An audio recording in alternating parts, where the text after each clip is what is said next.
ഇത് ഗ്രീൻ പീസിൻ്റെ പച്ചപ്പയറാണെന്നും പറഞ്ഞ് പച്ചക്കറി കടയിൽ നിന്ന് തന്നതാണ്. ശരിക്കും ഇതിൻ്റെ പേരെനിക്കറിയില്ല.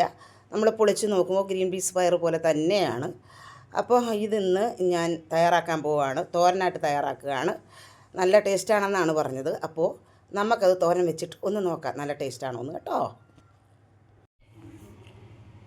ഞാൻ പരിചയപ്പെടുത്തി ഈ പയറെന്ന് പറയുന്നത് ബീൻസ് പച്ചപ്പയറാണ് കേട്ടോ. അപ്പോൾ അത് നമ്മൾ തയ്യാറാക്കാൻ പോവുകയാണ്, തോരൻ വെക്കാൻ പോവുകയാണ്. അതിനാവശ്യത്തിന് വേണ്ടുന്ന വെളിച്ചെണ്ണ ഒഴിച്ചു കൊടുക്കുകയാണ്. അതിലേക്കിനി ആവശ്യത്തിന് കടുക് ഇട്ട് കൊടുക്കണേ. കടുക് ഇട്ടട്ടെ. താളിപ്പ് റെഡി ആയപ്പോഴത്തേന് നമ്മൾ അതിലേക്ക് പച്ചമുളക്, ഉള്ളി, കറിവേപ്പില, ഗ്രീൻ പീസ് പൊളിച്ചെടുത്തതാണ്, അതും കൂടി ഇട്ട് കൊടുത്ത് ഒന്ന് വഴറ്റിയെടുക്കാം കേട്ടോ.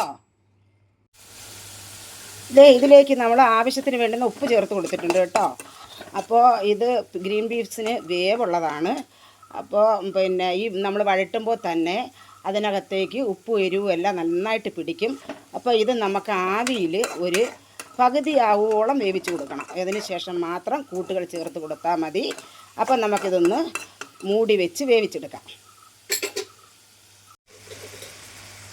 മൂടി മാറ്റിയിട്ട് 2-3 പ്രാവശ്യം നമ്മളിങ്ങനെ ഇളക്കി കൊടുക്കണം കേട്ടോ. ഇത് ഏകദേശം വേവായിട്ടുണ്ട് കേട്ടോ. ഇതിനകത്ത് ഉപ്പും എരിവും ഒക്കെ നന്നായിട്ട് പിടിച്ചിട്ടുണ്ട്. ഇതിലേക്ക് ഇനി നമ്മൾ കൂട്ടിട്ട് കൊടുക്കണം. കൂട്ടെന്ന് പറയുമ്പോൾ തേങ്ങയും കറിവേപ്പിലയും പച്ചമുളകും വെളുത്തുള്ളിയാണ്.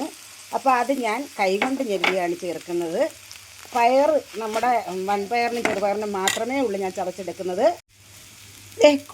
കൂട്ടുകളെല്ലാം ചേർത്ത് ഞാൻ ഇളക്കി റെഡിയാക്കി വെച്ചിട്ടുണ്ട്. ഇതെല്ലാം ഇനി ഒന്ന് ചേർന്ന് കിട്ടണം. അതിന് വേണ്ടി ഒരു ലേശം വെള്ളം, ഒരു ശകലമേ ആകാവൂ, ലേശം വെള്ളം ഒഴിച്ചു കൊടുത്തിട്ട് ഒന്ന് നമുക്ക് ഇളക്കി അടച്ച് വെക്കാം കേട്ടോ. ഇനി നമുക്ക് തുറന്ന് നോക്കി ഒന്ന് ഇളക്കി നോക്കാം.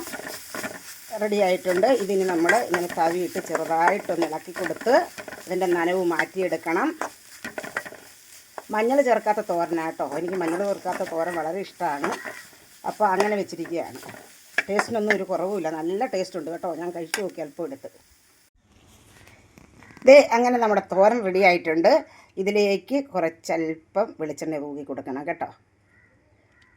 എനിക്ക് ലാസ്റ്റ് വെളിച്ചെണ്ണ തൂക്കി കൊടുക്കുന്നത് ഇഷ്ടമാണ്. അതും നമ്മൾ മഞ്ഞൾ ചേർക്കാത്ത തോരനാണ് ഏറ്റവും ടേസ്റ്റ് കേട്ടോ. ഇനി നമുക്ക് അല്പനേരവും കൂടെ ഒന്ന് ഇതുപോലെ ഇളക്കി കൊടുത്തിട്ട് വാങ്ങി ഉപയോഗിക്കാവുന്നതാണ്. ഉഗ്രൻ ടേസ്റ്റാണ് കേട്ടോ.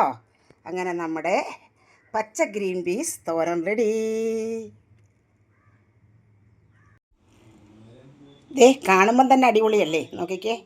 അതുപോലെ ടേസ്റ്റിയാണ് കേട്ടോ.